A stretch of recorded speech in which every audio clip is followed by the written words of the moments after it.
A very good morning, friends. I hope you're all doing safe and healthy. Well, I have already made initial 2 videos in this particular month and dealing with the concept of SCA, that is a service concession arrangement, and that is IFRIC 12. It's a very practical oriented kind of a situation because we do see in audit situations a lot of places when a service concession arrangement comes into place. You could see situations when airports are constructed, prisons are constructed, roads and bridges are constructed.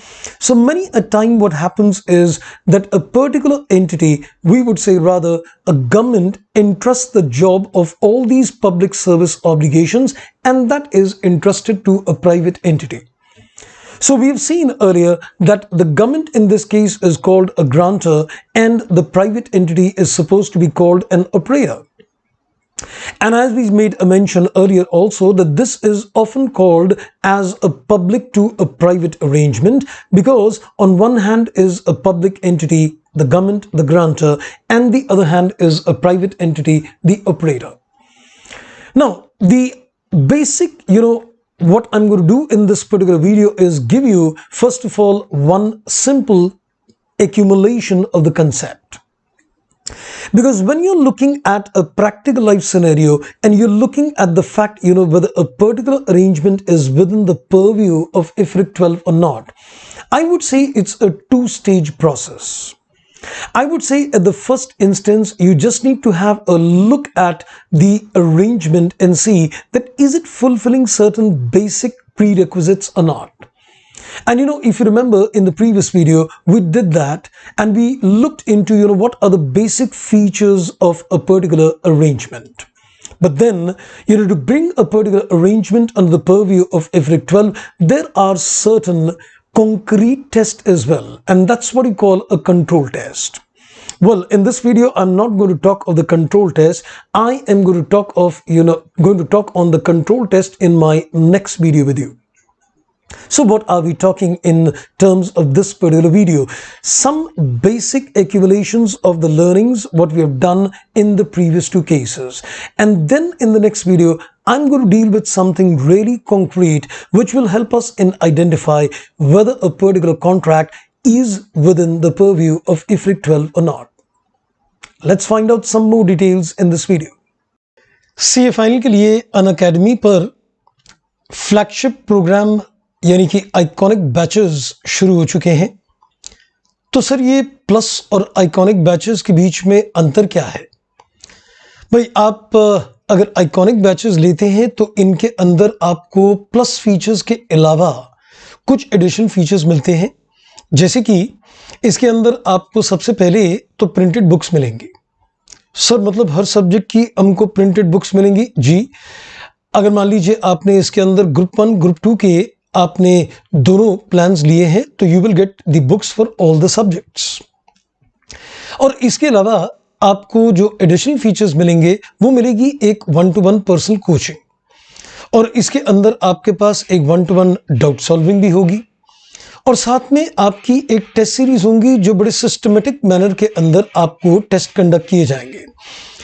40% course आपका complete होता है तो एक test conduct होता है, फिर और 40% यानी 80% आपका कोर्स कंप्लीट होगा तो उसका एक और टेस्ट कंडक्ट होगा, एंड एट ईच स्टेज आपको उसकी एक पर्सनलाइज्ड फीडबैक दी जाएगी। 100% कोर्स होने के बाद फिर आपको उसकी एक इनपुट्स दी जाएंगी सो दैट आप अपने आप को उस वक्त करेक्ट कर पाए जब करना चाहिए। ये नहीं कि एग्जामिनेशन देने के बाद पता चले ओ माय गॉड ये क्या हो गया। तो यहां पर आपकी इवैल्यूएटेड टेस्ट सीरीज के बेसिस पर एक पर्सनलाइज्ड फीडबैक आपको दी जाएगी। इसके अलावा इंडस्ट्री एक्सपर्ट सेशंस आपके साथ होंगे, जिनमें इंडस्ट्री के जो एक्सपर्ट्स हैं वो आपके साथ टाइमली कभी कभी जुड़ेंगे, जो आपको गाइडेंस देंगे, और जो मुझे लगता है फाइनल लेवल में बहुत ज़रूरी है कि मार्केट के अंदर क्या चीज़ें चल रही हैं, क्या इंपॉर्टेंट है, they will share their experiences with you. आप अलग से एक कम्युनिटी के साथ भी जुड़ पाएंगे अंडर अ पर्टिकुलर प्लेटफॉर्म। और इसके अंदर जैसे मैंने कहा आपको एक लाइव मेंटरिंग मिलेगी अंडर 1:1। यानी कि आप एक पर्सनलाइज्ड एक्सपीरियंस ले पाएंगे और जिसके अंदर आप अपने डाउट्स, अपने कंसेप्ट्स क्लियर कर पाएंगे and it is all at a click of a button. आपके साथ डेडिकेटेड मेंटर्स अलॉट किए जाएंगे जो आपको एक कस्टमाइज्ड स्टडी प्लान आपको देंगे। आपको आर्टिकलशिप की गाइडेंस वगैरह के अंदर भी इसके अंदर मदद की जाएगी। इवैल्यूएटेड टेस्ट सीरीज मैंने आपको ऑलरेडी बताया, ये ऑलरेडी लॉन्च हो चुका है, जिसके अंदर आपकी एक 40, 80 और 100% पर आपके सिलेबस कंप्लीशन पर टेस्ट होंगे और उसका एनालिसिस देके आपको एक पर्सनलाइज्ड फीडबैक इसके अंदर मिलेगी। अब आते हैं एक इंपॉर्टेंट सवाल पर कि ये सब कुछ आपको मिलेगा तो भाई इसकी कॉस्ट क्या होगी। ज़्यादा नहीं है, अगर आप मान के चलें तो it is a very effective cost. 12 months की अगर आप सीए फाइनल ग्रुप 1 की अगर आइकॉनिक सब्सक्रिप्शन लेते हैं तो it comes to almost around 2375 a month. ये चारों सब्जेक्ट्स के लिए है और इसके अंदर आपको ऑल द 4 सब्जेक्ट्स की पूरी लाइव क्लासेस सब कुछ है। इस पर भी 10% डिस्काउंट आप अवेल कर सकते हैं।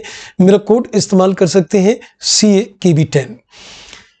इस डिस्क्रिप्शन बॉक्स के अंदर आपको वीडियो के अंदर इसका लिंक भी मिलेगा और आप इन प्लान्स को सब्सक्राइब कर सकते हैं। ग्रुप 2 के भी बिल्कुल सिमिलर प्लान्स अवेलेबल हैं, लेकिन अगर आप कॉम्बो ऑफर प्लान कर रहे हैं फॉर बोथ द ग्रुप्स तो बोथ द ग्रुप्स के लिए आपके जो प्लान्स इसके अंदर है वो इफेक्टिवली आपको 3 इयर्स का अगर प्लान लेते हैं तो इट इज अराउंड 1833। अगर 24 मंथ्स का लेते हैं तो इट इज 2417। इस पर भी 10% डिस्काउंट अवेल कर सकते हैं।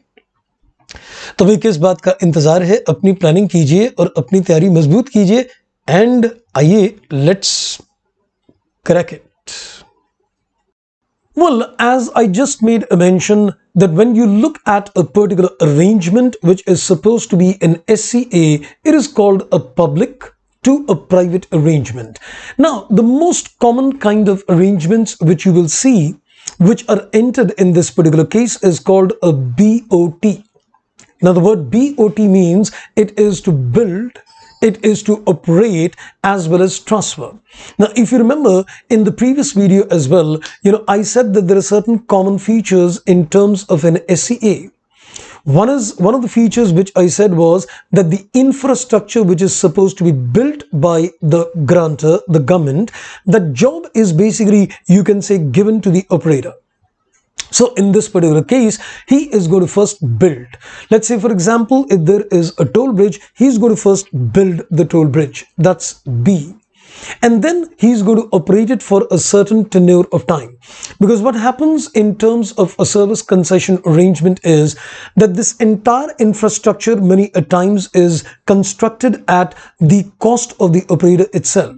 The entire project cost is borne by the operator, but then what he does, he tries to recover that particular cost which the grantor allows him by way of collection of that particular consideration from the public.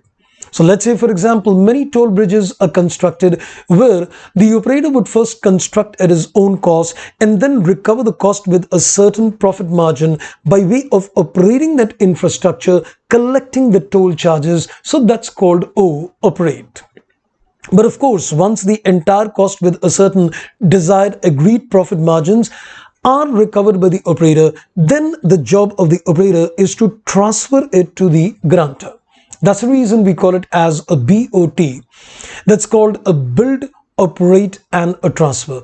So the most common kind of arrangements which would fall under the purview of IFRIC 12 is what we call a BOT.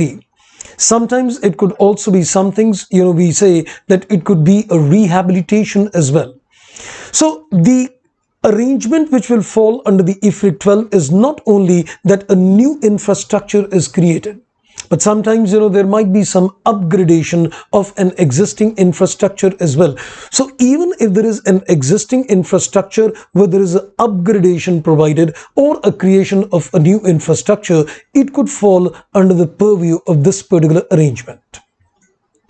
Now, 2 things which are worth noting in terms of this particular arrangement is that when a public sector and a private sector entity are involved in an arrangement, an operator constructs the infrastructure. That is one. and he would also operate and maintain that infrastructure for a specified period of time. So he's going to provide two kinds of services. You can say he's providing a construction service to the grantor, that's one, and he's also operating and maintaining that infrastructure for a certain period of time. So it would involve two kinds of services. Now, why are we pinpointing that there are two kinds of services? For the simple reason that when you're looking at these two kinds of services, we also need to consider how the accounting in the books of the operator would take place. So when he's going to do the construction, that's one. When he's going to operate and maintain, that's two. How is the accounting in the books of operator going to take place? And the second thing which we need to understand is that the operator is of course paid for the services over the period of arrangement. There are no free lunches in life. So whatever the operator is doing for the grantor is something which is going to cost the grantor, and he's going to be paid for the services. Now this payment for the services may be a lump sum amount which the grantor pays to the operator, and that is, give rise to accounting, what we're going to learn later, called a financial asset accounting. Or the grantor may give a right to the operator that he would be able to collect the charges from the public at large, like for example a toll bridges, which will give rise to another kind of accounting, and that is called an intangible asset accounting.